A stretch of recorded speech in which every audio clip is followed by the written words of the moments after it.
Well, thank you so much for having me. I cannot describe enough how much I wish I was with you in Bermuda, and I hope you're all having an absolutely wonderful time. Um, so obviously I'm presenting from Portsmouth. Um, so the topic I'm presenting on today is the strategic importance of Bermuda in the Battle of the Atlantic. Now, obviously, up to this point, everyone has been as in we have a lot of knowledge on convoys and the Battle of the Atlantic, the U-boat peril as described by Churchill. What we don't have is a lot of information on the role of Bermuda in that. Now, Bermuda also had a strong history in terms of intelligence in World War II, and we see that with the monitoring of all posts that is going through the flying clippers transatlantically, as well as other forms of monitoring and so forth. But what we don't see a large discussion of up to this point is the role of Bermuda in terms of being a convoy staging port. It's completely woefully neglected, and that's kind of what I'm hoping to be able to fix a bit for us today. So what I'm going to do with my first couple of slides that I'm going to introduce you to is just give a bit of a background to convoys and to the role of the Admiralty and some of the key organisations for those of you that aren't as familiar with the Battle Atlantic. So I'm just going to move forward. So first of all, the role of the Admiralty in terms of Bermuda and convoy staging, I suppose is the right word. So what we see is that in August of 39, the Admiralty takes over responsibility for overseeing and protecting merchant shipping. Naturally, this is because of the large amount of raiding and sinking of merchant shipping by U-boats, as obviously part of World War II. Now, what we're going to see is that in terms of the Admiralty taking over responsibility, they are taking over responsibility of determining whether a ship would sail as part of a convoy, the speed of which it will sail, but they will not take responsibility for the destination or the cargo. That's obviously up to the merchants and so forth. They are just helping it get from A to B safely.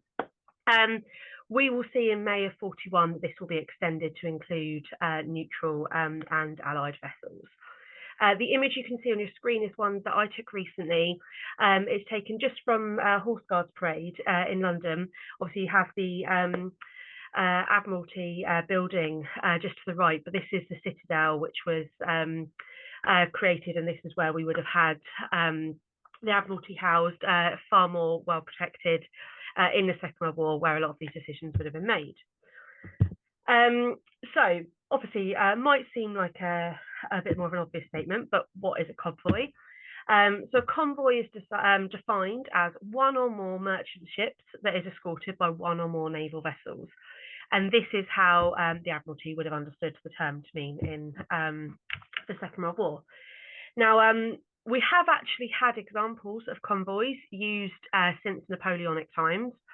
However, we see that it is instituted formally in 1917 as sort of the brainchild of Paymaster Rear Admiral Sir Eldon Manistee. And obviously, again, to protect shipping against the Germans in the First World War. And we will see this exact system continuing upon the outbreak of World War II. Now, I've just got an image here. Now, this is taken from ADM 1992172. So this is just a fascinating file of archival documents that's in the National Archives relating to convoys and Bermuda. There's obviously lots of them. But what I love about this source is it is the King's thanks to the Merchant Navy. And it was distributed to all sailors of the Merchant Navy, and it helps us understand just how important their role was. And I'm just going to read a little bit of it out to you. So the King sent the following message to the British Merchant Navy and the British fishing fleet to the President of the Board of Trade, Mr. Stanley. In these anxious days, I would like to express to all officers and men in the British Merchant Navy and the British fishing fleets my confidence in their unflinching determination to play their vital part in defence. To each one I would say, yours is a task no less essential to my people's existence than that allotted to the Navy, Army, or Air Force. Upon you, the nation depends for much of its foodstuff and raw materials, and for the transport of its troops overseas. You have a long and glorious history, and I'm proud to bear the title of the Master of the Merchant Navy and Fishing Fleets. I know that you will carry out your duties with resolution and with fortitude, and that the high chivalrous traditions of your calling are safe in your hands. And like I say, this just helps us understand just how important the merchant fleet was to Allied survival.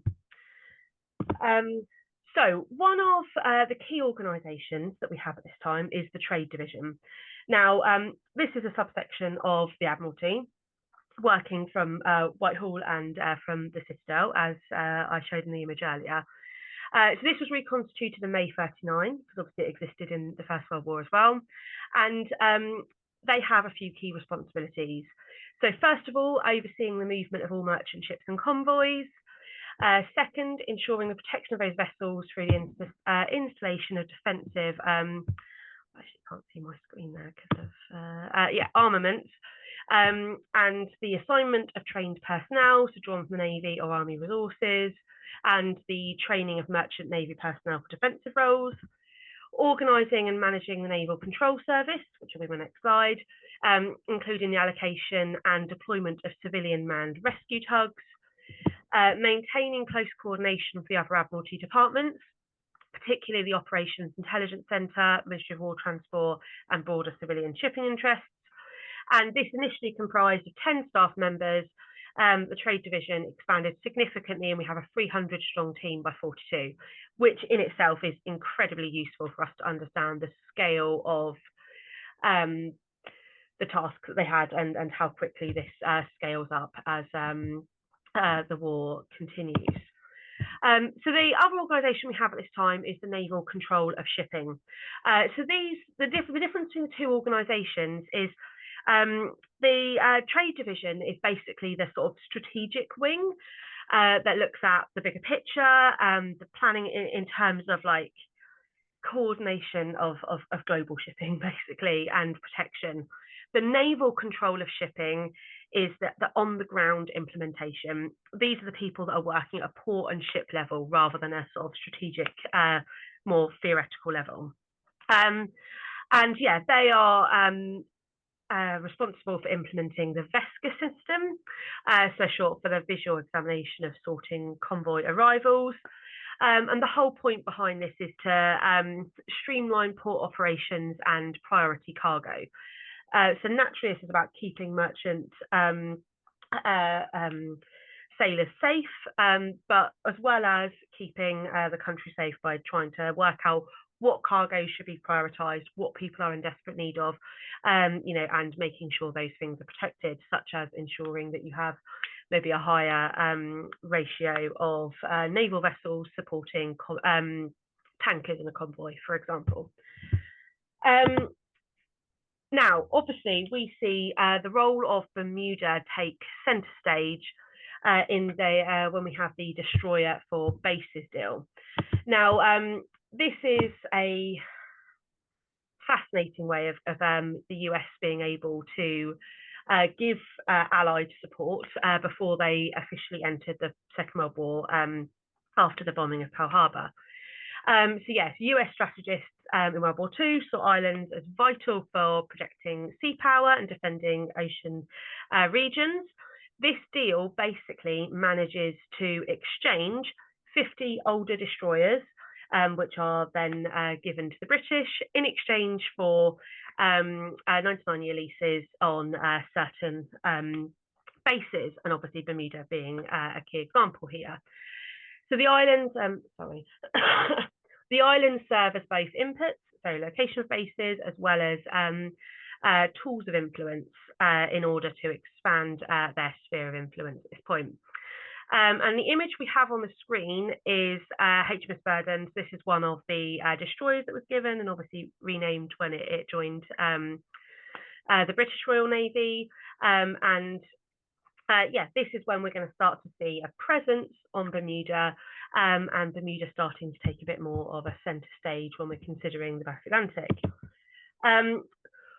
When we look at why this was so important, we obviously see that we have mutual strategic imperatives, technical and tactical limitations. So we see that even though the destroyers are outdated and they're not ideal at all, and anyone that's looking from the outside would feel like the Americans got much more out of this treaty than the British.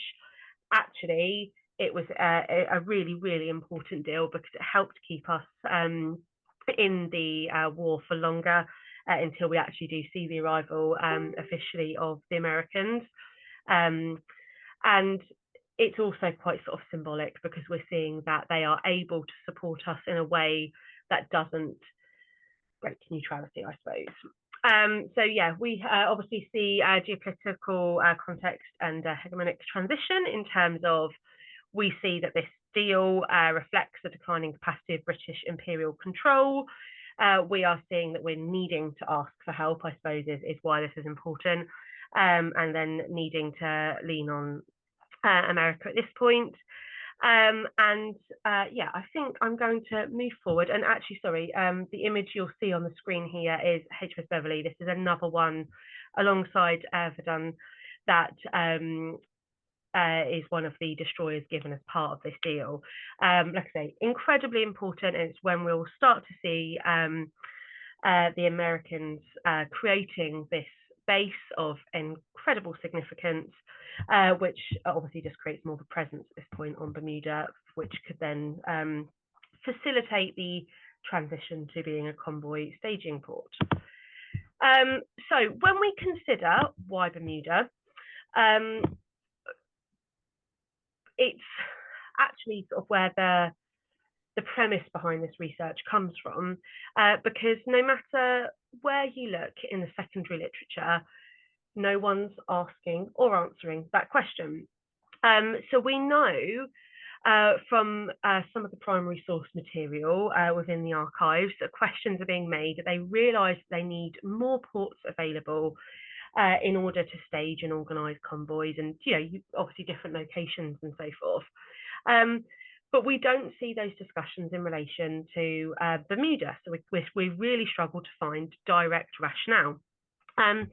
So we can see from a discussion relating to the uses of Saldanha Bay as a convoy assembly port, that part of the reason that they were considering that as one of the many ports at this time is ensuring they had access to water, fuel, suitable defences. We're thinking of like natural coastal defences, things like that, in order to keep shipping safe, both from U-boats, if it's like a method of being able to easily defend it, but also natural barriers from storms and things like that. And we also see letters in the archives making statements such as, from the 20th of November 39, Kingston is no longer a convoy assembly port. And what's important and what we can take from that is that we're seeing a lot of transitions at the very beginning of the war, where the Admiralty are clearly trying to find their feet in terms of the organisation and management of these convoys, of actually trying, and the way I've sort of seen it through my reading is it's almost like it's a great experiment, basically, of like they're trying out different sites. Is it working? Is it not working? Why is that happening? And the queries that go alongside that. So what we're going to see, obviously, is that Bermuda is another one of the attempts along the way to protect the shipping. Now, I've got the map in front of us where you can see, obviously, we have Halifax on number one there, obviously, and you can see England in the top right-hand corner. Now, this is the main route of what is referred to as the HX convoy series. So this convoy series predated any involvement of Bermuda. And this is where the question came in my mind to start off with, of why did some suddenly start to include Bermuda, considering this is significantly out of the way? And then that brings in the questions of, we see certain historians make reference to feeder convoys, but they don't explain why. Why are they being fed through that site? Is it geographical? Is it relating to the speed of the convoy? Is it relating to the types of ships going through? No one's answering that question.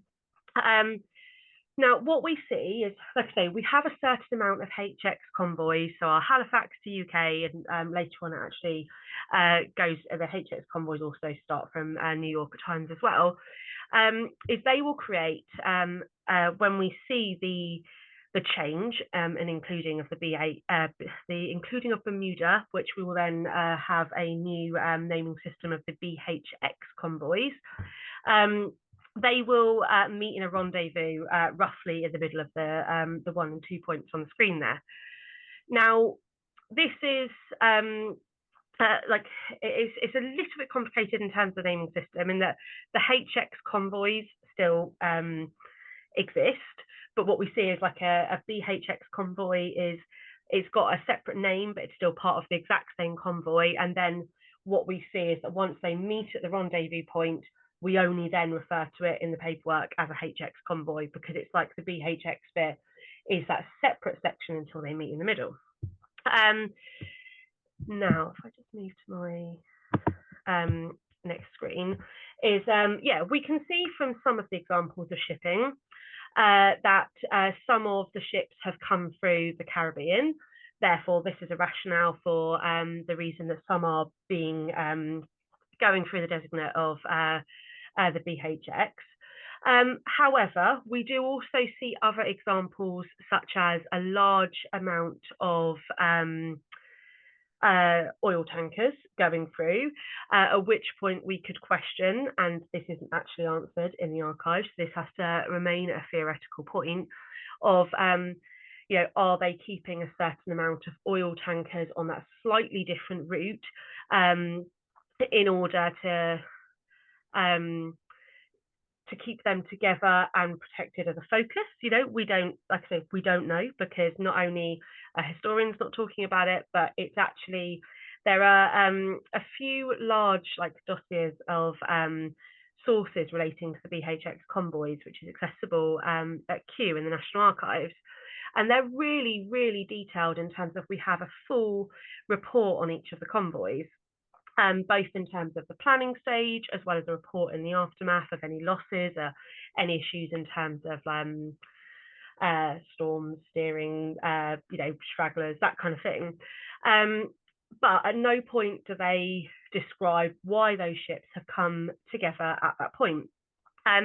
We do see some criticisms as well. We will see things such as frustration, which I've got on a source coming up on a screen aside in just a moment, of actually it causes quite a lot of delays.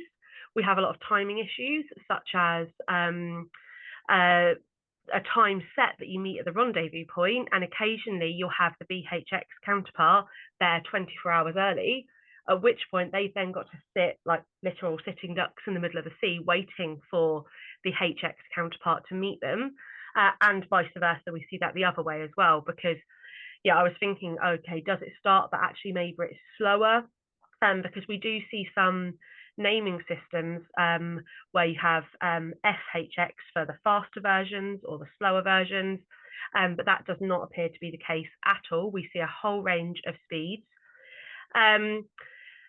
Yes, so in addition, so the HX convoys are a really, really useful study tool, because they're the longest continuous convoy series of the entire war.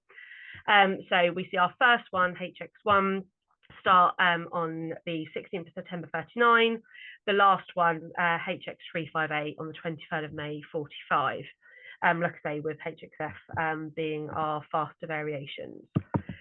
Now, this is, I'm just going to grab the number, this is ADM 19949 from the National Archives.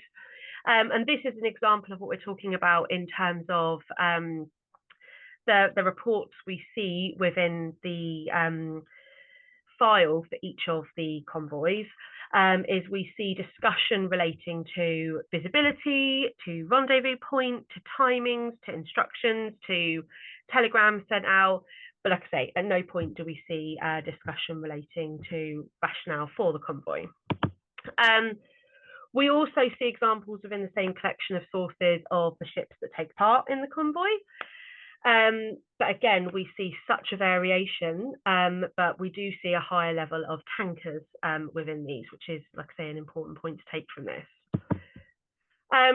Now, in terms of like I say, the HX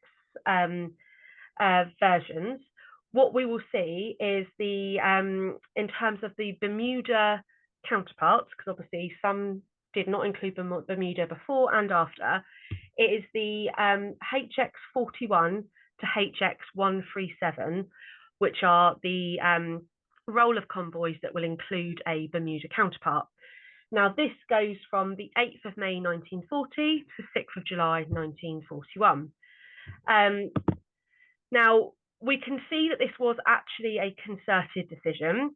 The same sources we were looking at earlier in this big dossier, we can see here a secretary's list of abbreviations. So as you can see, we can, CF, Cape to West Africa, for example. Now, in this one, we have from 1940, we have an abbreviation that is useful for our like telegraphists, that shows BHX, Bermuda, Halifax, UK. However, by 42, which is when we come out of our designation of BHX convoys, BHX as an abbreviation completely disappears from the Secretary's lists, showing that it's not like a coincidence it stopped. The fact that they no longer need these abbreviations to be distributed to different captains and telegraphists and things like this shows that they don't have the intention of continuing this at this point, which is really useful to know. When we consider why they decided in May of 1940 to have a staging port at Bermuda and a rendezvous point, we could consider some of the wider events happening. A big one being the fall of France, which naturally leads to a huge escalation in the Battle of the Atlantic point. A huge escalation in the Battle of the Atlantic. This is a really key turning point, naturally. So what we then could argue is that it would be completely understandable to think that this is why they are considering including further convoys and scaling this up. Therefore, how can we protect those? Let's do a Bermuda feeding port. This is obviously because we're seeing increased submarine threats noted. There are lots of references in the archives at this point of time of merchant ships being sunk in the wider sort of sea around Bermuda. So that makes a lot of sense. But we do see an overall operational shift to feeder convoys, where we're seeing sort of, like I say, these offshoot convoys that meet at rendezvous points. But what we do find as an interesting side note is that after we get to BHX 114, is we see them temporarily suspended. And this is like I say, a primary source document where we see an instant BHX convoys will be suspended after BHX 114 until further notice. All ships arriving at Bermuda for convoy are to be sailed independently to Halifax for convoy to UK. So they then just out of the blue, without any description, basically cancel the Bermuda convoys. But we will see some statements at a very similar time. So we see, for example, this letter from the Admiralty to the Commander-in-Chief of American West Indies, that will obviously be looking after the Bermuda region, that says, in view of the constant necessity of avoiding all possible delay to the troop transports, these ships should not be diverted to Bermuda without Admiralty sanction. So we're seeing here that it obviously was causing a large delay, which obviously at this point, like I say, with the fall of France, the conflict is escalating. So it's then perfectly reasonable to theorize that at this point, the the risk of the time delay of those extra couple of days of meeting at that rendezvous point isn't worth the delay in getting troops over to Europe. So that's a strong reason that we could see that pause. And we will overall see the convoys end on the 6th of July 41, with some thoughts again if we're thinking about why this could have ended. So we have growing US involvement and escort capabilities. We see more and more like support in terms of aerial reconnaissance closer to the American coast, therefore taking off some of the pressure of our Navy. So this could absolutely be a part of the rationale. We could be talking about just a shift in naval strategy, so that if we have that different form of protection, more aerial reconnaissance and so forth, then actually the rendezvous point isn't quite as necessary. And it could just be arguing that that this is not as efficient, and they're looking for more efficient options. Like I say, it basically feels like a large experiment we saw at this time.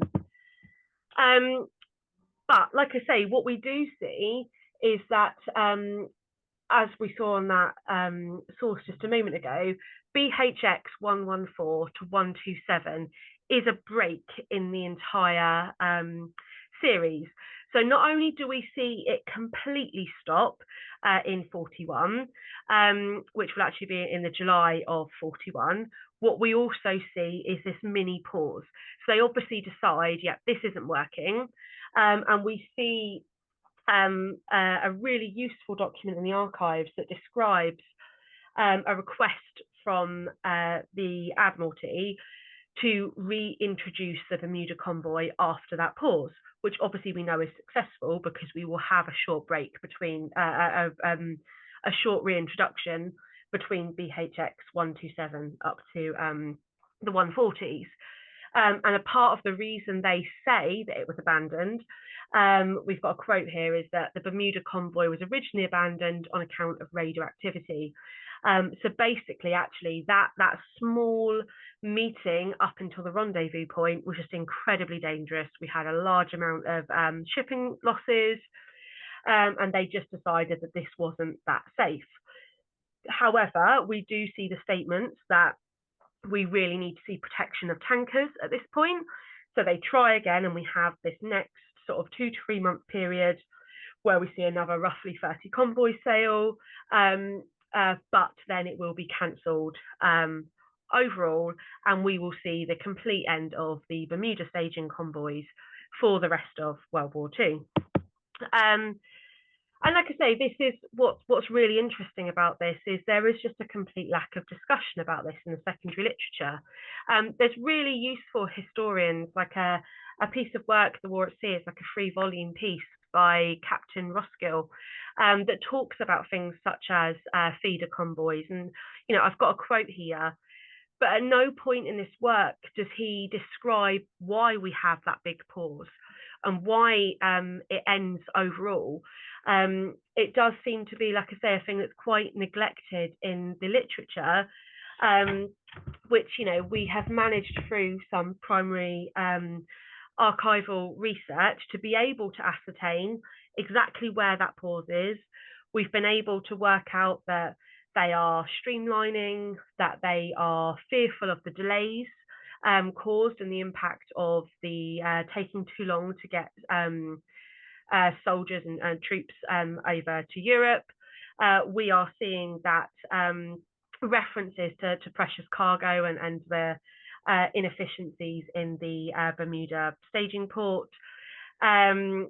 We are seeing references to the radioactivity of increased U-boats. So obviously they have cottoned onto this system and are seeing that almost like a weak link, basically, before you get the full might of the Navy protection once you meet at the rendezvous point afterwards. So we have seen through this that Bermuda played a really short but really, really vital and undercredited role in World War II that I've hoped just even a little bit to bring back into people's focus. and understand it as, like I say, a great experiment that we're seeing and helping the Admiralty to define and fine-tune their merchant protection that we see as part of the Battle of the Atlantic, which obviously becomes one of the biggest contributing battles to Allied success in World War II. The images obviously in this, we have a few from the Imperial War Museum, which were kindly allowed to use. The rest of them I took myself from the archives. And that's me. Thank you everyone so much for listening. I hope the time was about right. I can't see any of you. But yeah, thank you very much. And yeah, I look forward to hearing any questions or anything. Thank you.